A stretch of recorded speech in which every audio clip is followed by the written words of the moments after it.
Yeah. Blackjack. Life is like a game of cards. It's not what you dealt, but how you play it. Yeah. Blackjack. To play each situation correctly. I remember they used to laugh at a brother. Hey guys, welcome back. It's your boy Delray Richardson, platinum songwriter, platinum artist, StraightGameTV. I just wanted to welcome you guys back. Thank you for tuning in. More importantly, I got some more exclusive information today that you're going to see people on the internet say things or have said things in the past in regards to Tupac Shakur that are just pure speculation or what they think it should be or what they thought it should be. And like I said, one thing about when you listen to what I'm coming to you with, you're not going to hear that. So I got some exclusive information that I want you to really know. This is so powerful that you might want to share this with a friend. And I mean that from the bottom of my heart. I'm not just, telling you that or saying that. So let's just get right into it. Now, I'm going to say this once and I'm going to say it only once. Tupac didn't need DeathRow. DeathRow needed Tupac. Most people don't know Tupac was already signed to his own label under his original contract. And you say, what?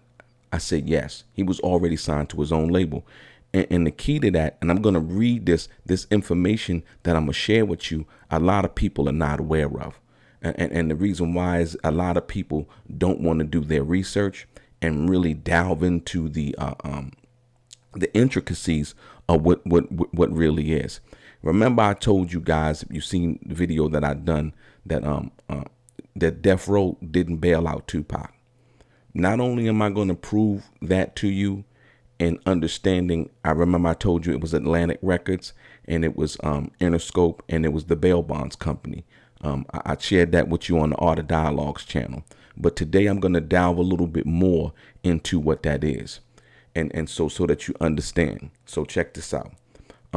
It says, in the past, during some of the time relevant to the events described herein, Interscope partners included Atlantic Recording Company, Atlantic Records, which is a solely owned subsidiary of Warner Communications, which itself is a subsidiary of Time Warner. That establishes the relationship and why you should understand that Atlantic Records was one of the companies that put up the corporate guarantee. Interscope had put up some cash, and the bail bonds company had put up the rest when Tupac was released from jail. These are facts. These are legal documents, court documents, if you will, in the case against Death Row, Suge Knight, from Tupac's mom. Check this out. I want you to understand. And remember, I told you Tupac was signed to his own label already. And most people don't know this, fail to see this. And so when they say that Tupac wasn't going to leave Death Row and start his own label, he was already on his own label under Interscope.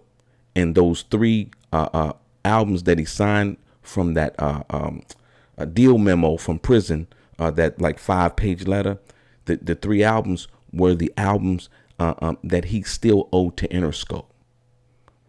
3 albums just didn't come out of nowhere. Watch this. I want you to get so you understand what I'm saying to you. Check this out. Now, on August 15th, 1991, TNT entered into a written agreement with Interscope, which obligated TNT to furnish Interscope with a certain number of albums recorded by Tupac, in exchange for which Interscope agreed to pay TNT certain specified advances and royalties, the TNT Interscope Agreement. Now, this is 1991. This is Tupac's first agreement, first recording contract he signed to TNT. You have to understand now. And so as it moves on, I want you to really pay attention to what I'm saying.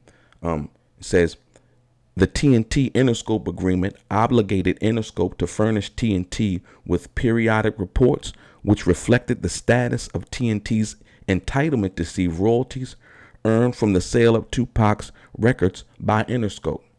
Remember, the same deal and business relationship that Interscope had with TNT Records was basically the same deal or benefits, and how the business structure in which Interscope would pay royalties to DeathRow under certain conditions. Interscope never changed their business model.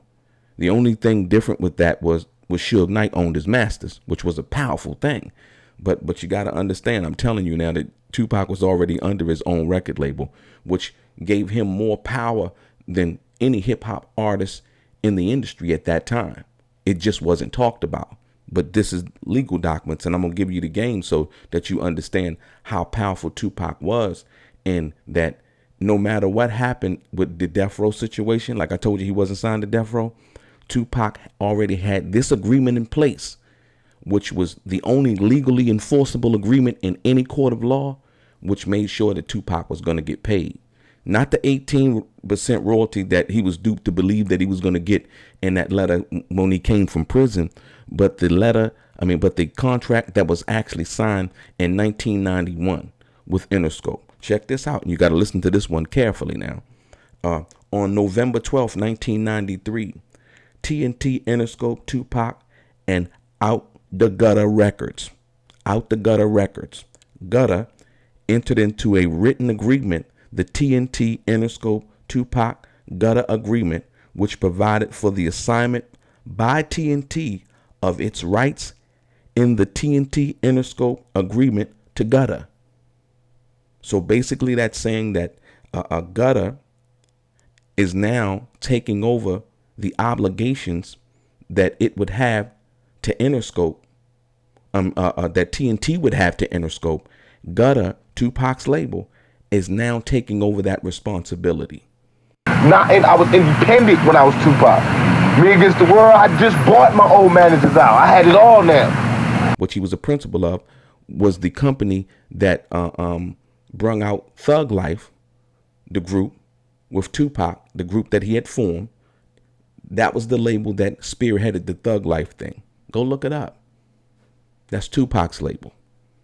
You understand what I'm saying? And so now Tupac, and bringing out Me Against the World, Tupac is signed to his own label. Go look on back of the album. It was Out the Gutta Records. So check this out. He said, and Out the Gutta Records entered into agreement the TNT, Interscope, Tupac, Gutta Agreement, which provided for the assignment by TNT of its rights in the TNT Interscope Agreement to Gutta. The assumption by Gutta of the TNT's obligations to Interscope under the TNT Interscope Agreement, and the consent of Interscope to the foregoing. Powerful.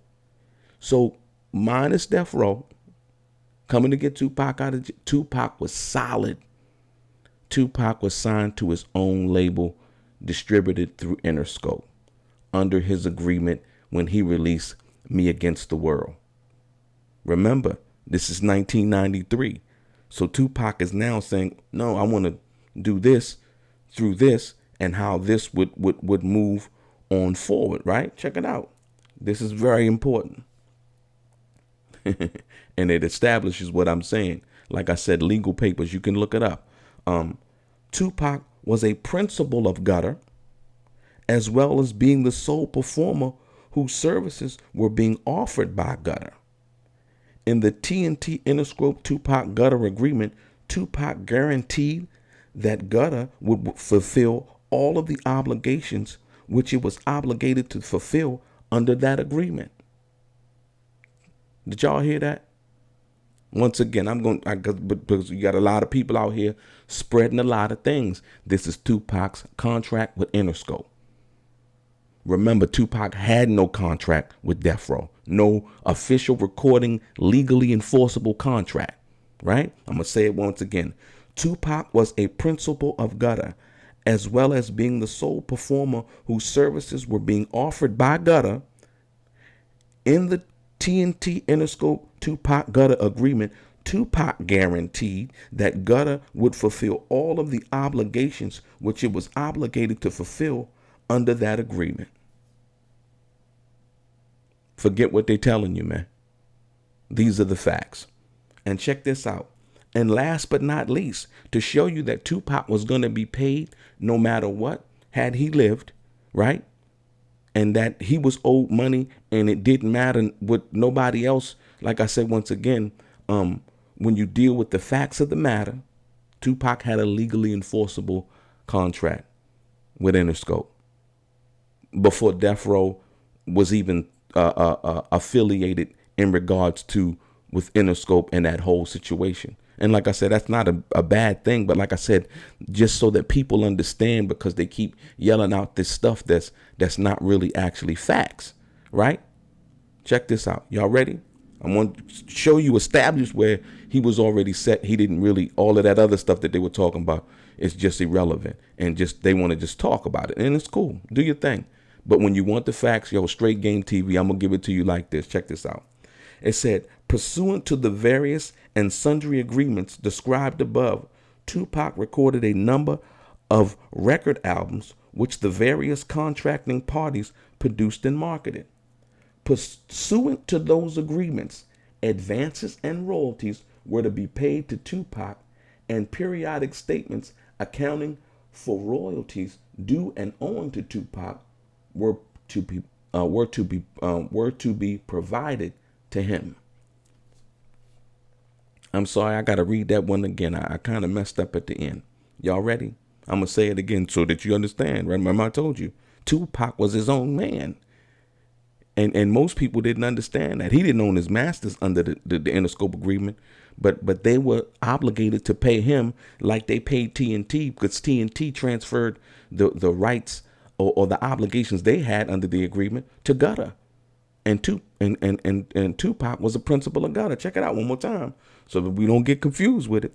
Pursuant to the various and sundry agreements described above, Tupac recorded a number of record albums which the various contracting parties produced and marketed. Pursuant to those agreements, advances and royalties were to be paid to Tupac, and periodic statements accounting for royalties due and owing to Tupac were to be provided to him. It's powerful. It's powerful. Forget what you've heard. Tupac already had his own label. And what he was going to do when he left DeathRow is he just was going to do something different, whether it be with Quincy Jones, whether it had been with anybody else. But these are the facts. And like I said, Interscope partnered with Atlantic. That's why they got him out of jail. They were trying to recoup their investment that they had in Tupac. Once again, it's right here. These are legal documents. These are parts of what his contract read and what it said.